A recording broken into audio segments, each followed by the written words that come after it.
Hello दोस्तों, मैं हूं नेहा और हमारे यूट्यूब चैनल में आज आप लोगों का फिर स्वागत है। आज हम आप लोगों के लिए एक कहानी लेकर आए हैं, सावित्री व्रत की कथा। सत्यव्रत और सावित्री की कथा। इसकी कहानी क्या है, कब से शुरू हुआ? बहुत समय पहले की बात है। बृहत देश के राजा अश्वत्थ की कोई संतान नहीं थी।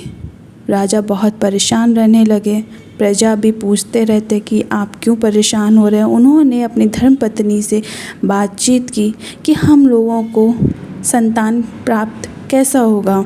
वो जंगल के लिए निकल पड़े। उनकी मुलाकात एक ऋषि मुनि से हुई। ऋषि मुनि ने उनसे बातचीत की, उनकी बातें सुनी और उन्होंने कहा कि आप लोगों को अपने राजमहल में एक तपस्या करनी पड़ेगी, पूजा पाठ करना पड़ेगा। उन्होंने काफ़ी तपस्या की। तपस्या में फिर भी वो चिंतित थे कि कन्या प्राप्ति होगी कि नहीं होगी, लेकिन पूरी लगन से उन्होंने तपस्या की। तपस्या करते हुए ऋषि मुनि बोले कि पूरा ध्यान आपकी तपस्या में होना चाहिए। तो तपस्या उन दोनों ने बहुत अच्छे से समापन किया। उसके बाद उन्होंने देवी सावित्री की तपस्या की। एक सुंदर कन्या, तेजस्वी कन्या प्राप्त हुई। अब राजा की धर्मपत्नी बहुत खुश हुई। उसका नाम सावित्री रखा। सावित्री देखने में बहुत सुंदर थी। उनको बहुत प्यार करते थे राजा, और सावित्री को अपने पास रखते थे राजमहल में। अब लेकिन वो धीरे धीरे बड़ी हो गई। फिर राजा अब परेशान रहने लगी कि विवाह योग हो गई है। तो और सावित्री से बातचीत की। तो कहा कि आप अपना स्वयं वर खोजने लगे। तो उन्होंने वर खोजा सत्यवान को। उसकी नज़र पड़ी एक वनवासी राजकुमार सत्यवान पर, जो दिखने में बहुत सुंदर और स्वभाव बहुत धर्मात्मा था। लेकिन एक दुखद बात ये थी, ज्योतिषों ने बताया कि सत्यवान की मृत्यु 1 साल में हो जाएगी।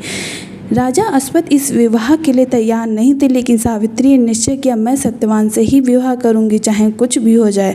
विवाह के बाद सावित्री हर दिन पूजा करती, व्रत रखती, सत्यवान की सेवा करती। साल बीता और वह दिन आ गया जब यमराज सत्यवान की आत्मा ले गए। सत्यवान जंगल में लकड़ी काट रहा था और सावित्री भी साथ गई थी। तभी सत्यवान बेहोश होकर गिर पड़ा। यमराज उसकी आत्मा लेकर चल दिए।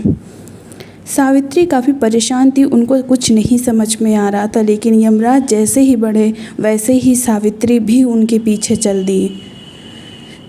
उन्होंने सावित्री को बहुत रोका, परंतु सावित्री ने उनके धर्म की बातें समझाई, नारी शक्ति बताई और अपनी बुद्धिमानी से यमराज को प्रसन्न कर दिया। यमराज ने वर मांगने को कहा 3।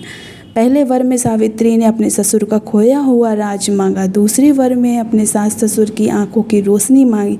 तीसरे वर में 100 पुत्र मांगे। यमराज ने जैसे ही तीसरा वर उन्हें समझ आ गया कि अगर सत्यवान जीवित नहीं रहेगा तो सावित्री के पुत्र कैसे प्राप्त होंगे।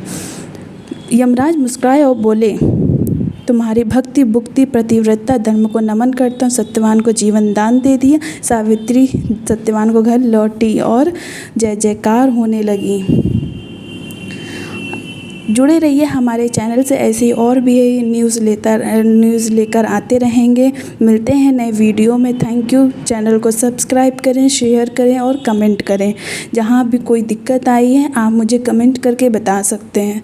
मिलते हैं नए वीडियो में। Thank you.